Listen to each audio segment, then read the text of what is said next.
Om Namo Bhagavate Vasudevaya. Reading from Srimad Bhagavad Gita, original, chapter number 4, text number 11.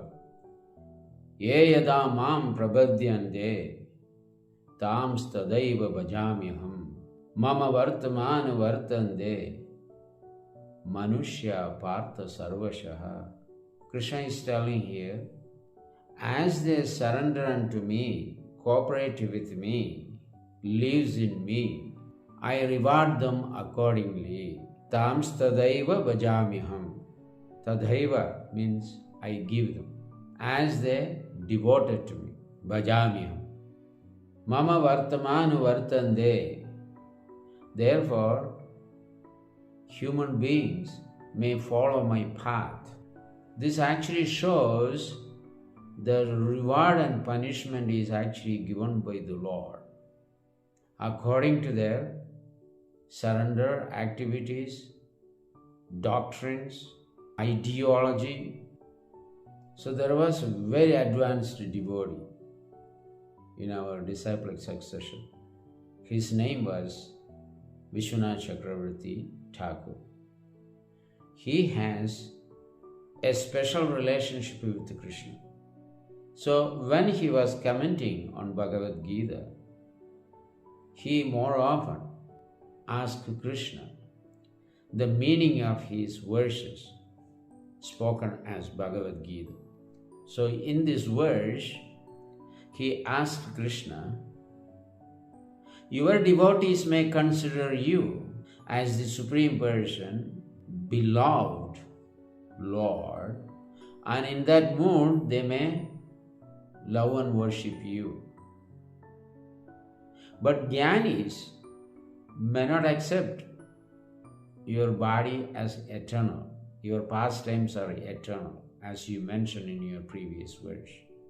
Janma karma cha me divyam. Not necessarily they have to accept what you are going to do with them. So Krishna said, in whatever way they actually worship me, I reward them also, the fruit of their worship, in an appropriate manner. Now, we can just spread our consciousness to different communities, different countries, what they are doing to worship a superior being. People have different faiths. Some people have impersonal idea. Some people have zero idea, nirvana idea. Some people have Paramatma idea. How God can be distributed to these human communities? God cannot be so many. An example can be given. There were 6 blind fellows. All of a sudden, an elephant manifested there. They were talking about God. So they're touching the elephant. Someone touched his trunk. Someone touched his tail. One actually touched his long leg. Someone touched his tusk. Because they were all blind, they began to explain according to what they actually touched. In that way, they exchanged their ideas. But in a nutshell, God is everything. That they didn't understand because they were blind. So as long we remain in darkness, we cannot comprehend the Supreme Lord's supreme scientific knowledge. When Mahabharata was going on, of course, the Pandavas emerged comprehensive victory. There was no doubt about it. Why? Because all the Kauravas were exterminated and they took Krishna as one of them. They didn't think Krishna is the supreme absolute truth and the owner of every single piece of land in the creation, every molecule of water, wherever you actually see, the absolute owner is Krishna. Even if you take a matchstick's fire, Krishna is the owner. You take the breathing air, Krishna is the owner. We are happily jumping up and down, moving here and there by breathing air, but we don't know our sustenance is depend on these supplies given by God. Earth, water, fire, air, all these things are consistently and continuously required for our survival. This knowledge is lacking in the human society. And we do some kind of religious, ritualistic activities based on what our fathers, forefathers, grandsires set up for us. And we go in the same ideas without thinking these forefathers' ideas are just dogmas. It's no more value today, outdated. But we still think, no, their concept is great. So, attached to those principles, once you are linked with the Supreme Lord in Krishna consciousness, our destiny will be changed. Because we got this lump of flesh and framed in the skeleton. The entire material body is made of mode of ignorance. Because the material elements are generated from the mode of ignorance. Mind is generated from mode of goodness. Intelligence is originated from the mode of passion. However, the body is made from the mode of ignorance. Therefore, how many times we hear the logical, scientific, philosophical explanation about the self and the body, which is always different from one another, we are unable to be serious. Continue to be where you were. Don't make any effort to learn something, to understand something, to change the way of life.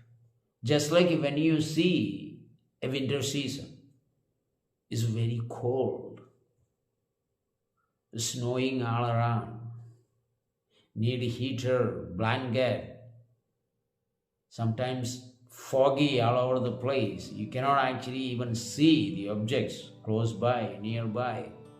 When you see that winter season and the sign of the winter season, you can see what will be the upcoming winter looks like. Probably the same way. It may be a little more, maybe slightly less, but it's going to be cold, foggy and snowy.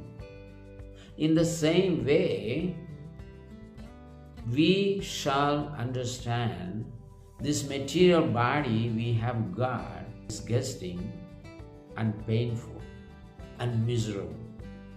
How would we actually think after demise of this body, the next body which is going to arrive will look something different? Will be the same miseries, same substances, everything made with the same thing, all disgusting elements from all over the 9 holes coming out. The future body also is going to be the same. Maybe the country of origin different, Maybe the religion different, gender may be different, the faith may be different, the ideology and idealism may be different, but the body will be fabricated by these five elements. But as long the body is fabricated by these five elements, there is going to be anxiety, suffering, natural disasters, susceptible to all kinds of seasons and sufferings, because it is the material body, like the plaster of Paris. So using this, best use of the bad bargain in Krishna's service, we reserve a seat in the kingdom of God. How can you enter into an eternal world without the permission of the owner of the eternal world?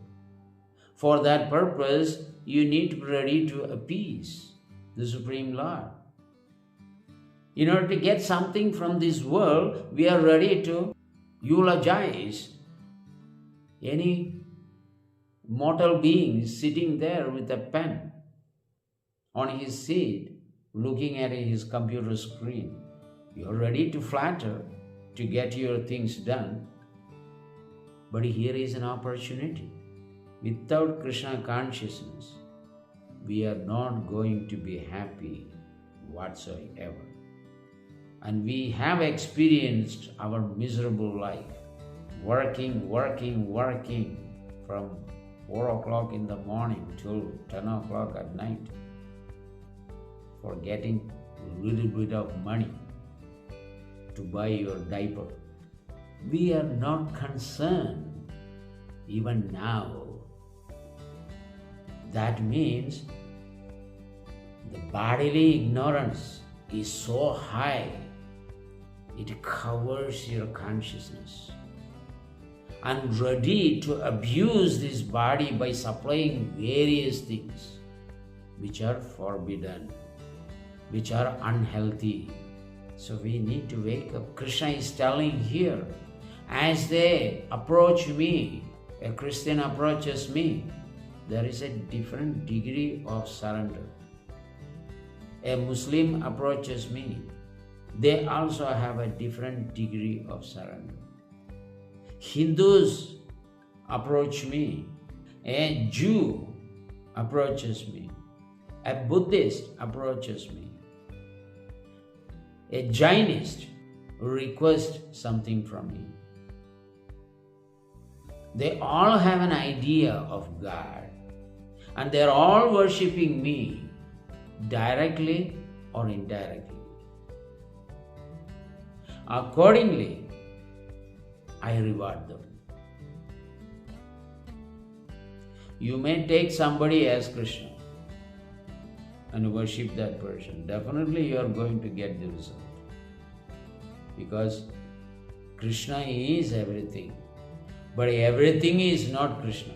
Therefore, it would be wise if you worship Krishna, because in Krishna everything is there, but in everything Krishna is not there. You take an object, how can you actually say this is Krishna? Krishna is full with everything, but everything, or you see every individual object or a person, what is their capacity, they can actually only manifest that capacity or ability.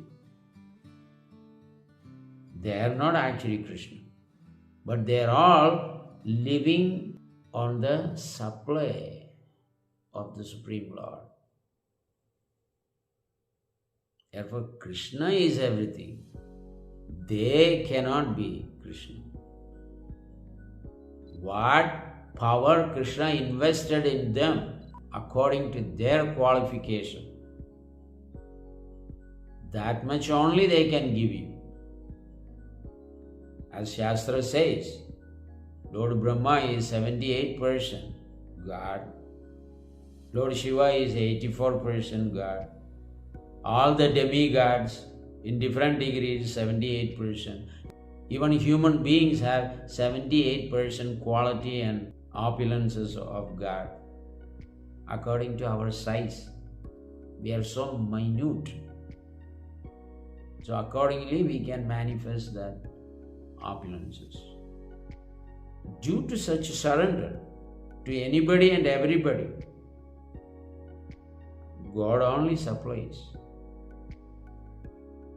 Therefore, the meaning is, you worship anybody and everybody.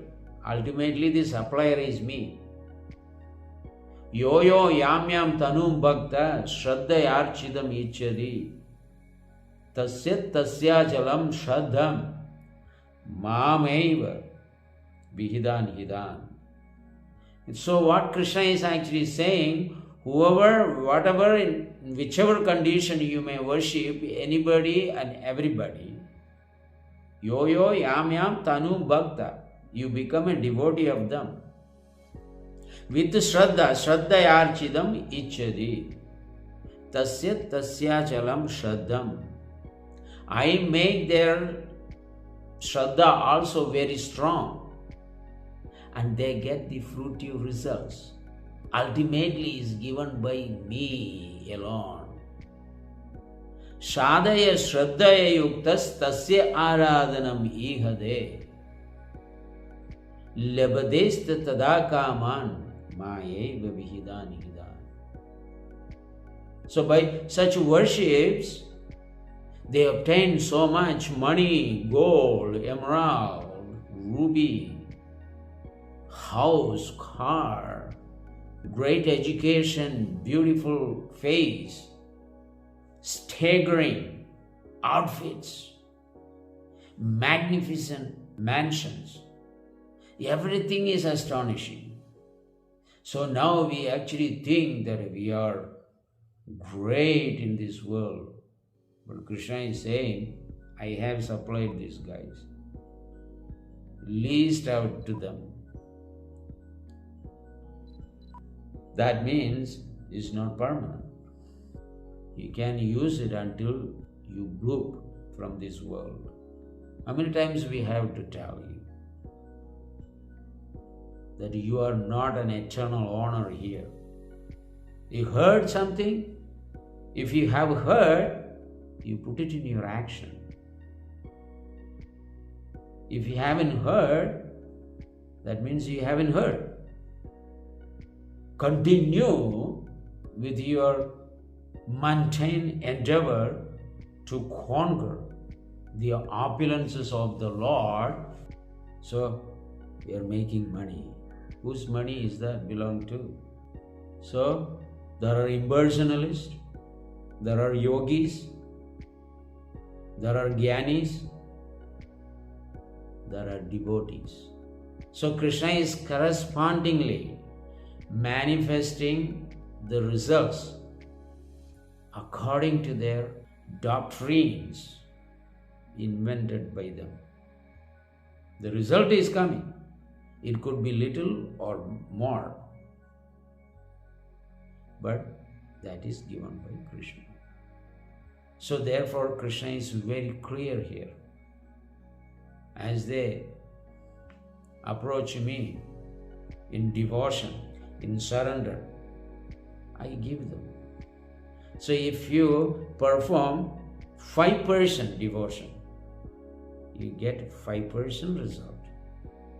If you perform 10% devotion to the Lord, you get 10%. If you do 50%, you get 50%. If you do 100%, you obtain 100% result. Choice is ours, because everyone is maintained by Lord Vishnu. And Krishna is the fountainhead of all Vishnus. So he personally is saying that you may prepare to surrender 100% so that I can take you with me. Just like rich persons, servants are also enjoying. They're enjoying the same food, same drinks, maybe little in front or back. Many people, they cook for the rich person. First they taste, then approve. Then only the rich man will come and eat. If they make the juice, they drink the juice first. How sweet is it? How bad is it? So the rich person is always secondary to the servants, though everything is belong to them. And those rich people have given the right to the servants to do whatever make the rich person comfortable, they shall do in the kitchen. So the servants are also enjoying and they are happy because the masters make them comfortable. So becoming servant of God means master of God. And God loves that. But that can be done only loving platform, not on the egoistic platform. But if the servant starts thinking, oh, now I am actually doing all these things, so I am the real master, my master is good for nothing, so let me kick him out, then the whole problem will begin. So this is what we are supposed to understand in relationship with God. On account of lacking this knowledge, we will continue to suffer in this world. Your youth will be perished very soon. Exactly like a blooming flower will start fading. The green, drawn, fresh leaves will start turn its color and become old, eventually will fall off. So the 4 days youthful life, if you take it, I don't care, then the old age is going to come. The tubes will be fit in through the nose and anus and ears and going to go unconscious. Can't even eat, can't even drink. All those times are going to come. If you don't take precaution and defy the authority of God, who is going to lose? We need God. It is not necessary God needs us. 75% of the population of His creation are His devotees. The few abnormal people are not willing to take or accept the authority of Him. So they will continuously leaving the body, taking another body, leaving the body, taking the another body. And you can do that for 7 times in human form of life. And after that, human life is gone. So, let us surrender 1%. At least human form will be guaranteed. And we can start from the next life from 2%. So chant Hare Krishna, Krishna Krishna, Hare Hare, Rama, Rama Rama, Hare Hare. Because we are same as God in quality. As soon as we hear this holy name, we would start getting attraction for our original Father, Lord Sri Krishna. The Supreme Brahman who likes, everyone call him Krishna, all attractive. And God is all attractive. So that is the meaning of Ye Yada Mam Prabhadyante. And he is telling that all Manushyas shall follow my path. What does it mean? Following the path the way that He directed to us, teachings, not His personal life. We cannot imitate those pastimes because all those are superhuman. It is impossible to even imitate those. What to speak of doing it as real? Even imitation is not possible. But the Lord's teachings is very galvanizing. So that is what we need. So let us exterminate our false ego from our heart and adopt the method that rejuvenate our lost consciousness. Instead of exacerbating the present situation. The present situation is the worst. So not make it more worse.